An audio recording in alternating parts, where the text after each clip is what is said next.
Hi everyone. So this group सतिया। सो आज का मेरा वीडियो है वाईफाई रेंज एक्सटेंडर के बारे में।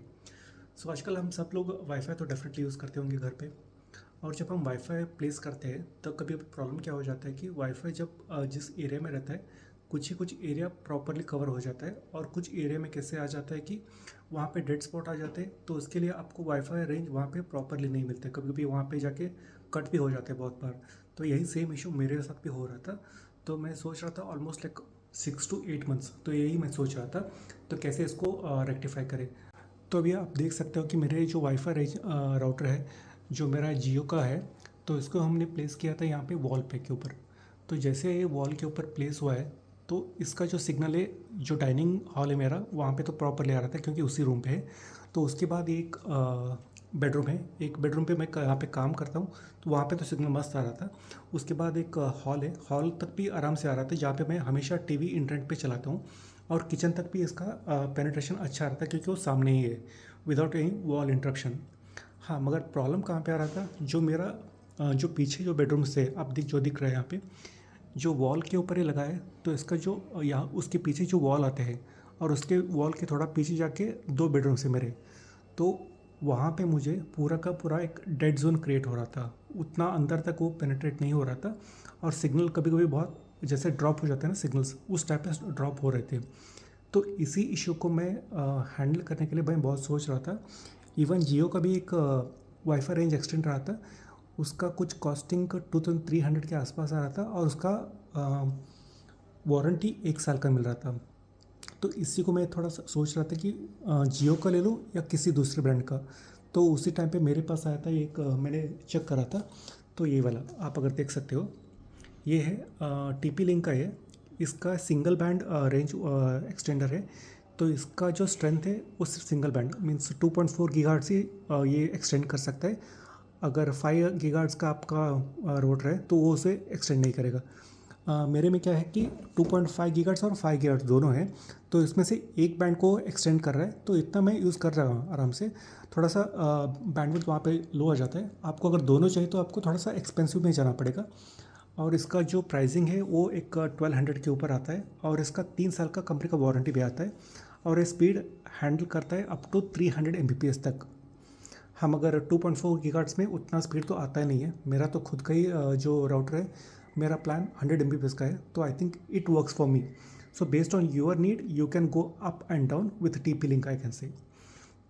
तो अभी मैं दिखा सकता हूँ, ये बहुत ही सिंपल वाला होता है। जैसे अगर देखिए, अगर मैं यहाँ पे देख सकता हूँ तो इतना अंदर तक मेरे जो रूम से यहीं पे इशू आ रहा था। तो मैंने क्या कर दिया, जो एक वॉश बेसिन है यहाँ पे हमारे पास एक पॉइंट था, तो इसको मैंने यहाँ पे लगा दिया था। आप अगर देख सकते हो ये बहुत ही क्विकली स्टार्ट हो जाता है। जैसे मैंने अभी स्टार्ट किया, विद इन 10 सेकेंड्स अभी ये पावर आ गया। तो इसके बाद यहाँ पे वाईफाई इंडिकेटर आ जाएगा। अब लीजिए, हाँ देखो, सिर्फ 10 सेकंड के अंदर अंदर ये स्टार्ट हो जाता है और आपको पूरी तरह से जहाँ पे भी डेड था नेटवर्क, उस साइड पे वो कवरेज ले लेता है। हमेशा याद रखो, इसको इतना ही रेंज में ऐड करना पड़ेगा कि वहाँ से सिग्नल एटलीस्ट यहाँ तक तो मिल जाए, तो इसके बाद ये एक्सटेंड करेगा फिर से। तो मैंने वही सर्च करा था कि कौन से पॉइंट पे हम लगा सकते हैं ताकि ये हाफ वे पे रहना चाहिए। जैसे मैंने भी उसके ऊपर इंस्ट्रक्शन भी दिया है, जैसे यहाँ पे वाईफाई है तो पूरा बेडरूम में जाके लगाऊंगा तो वो वहाँ पे डेड स्पॉट रहेगा, तो पूरा बेडरूम में नहीं लगाना है। तो उसके पहले कहीं पे भी आप लगाओ जहाँ पे आप उसका नेटवर्क अभी भी थोड़ा बहुत तो आ रहा है, इवन थोड़ा बहुत भी वीक भी रहता है तो तब भी चलेगा, क्योंकि वो एक्चुअली रिसीव करके उसके बाद उसे रीट्रांसमिट करता है। तो इसके लिए आपको बहुत ही स्ट्रांग हो जाता है वहाँ पे। अभी मैं जब चेक कर रहा था, ये देखो इतना फास्ट यहाँ पे लगा दिया, तो ये 2 बेडरूम्स के लिए आराम से अभी नेटवर्क आ रहा है मुझे। तो ये आप इजीली यूज़ कर सकते हो। अभी इसका जो सेटिंग्स है, सेटिंग्स तो बहुत ही सिंपल है, आपको मैं दिखा दूंगा यहाँ पे। इसका कुछ भी नहीं करना है, जैसे आपको मैं बोल दूंगा, हाँ, तो ये वाला देख सकते हो। इसका एक एंड्रॉयड एप्लीकेशन आता है टेदर बोल के, टीपी लिंक का हमेशा, तो उसे डाउनलोड कर दीजिए।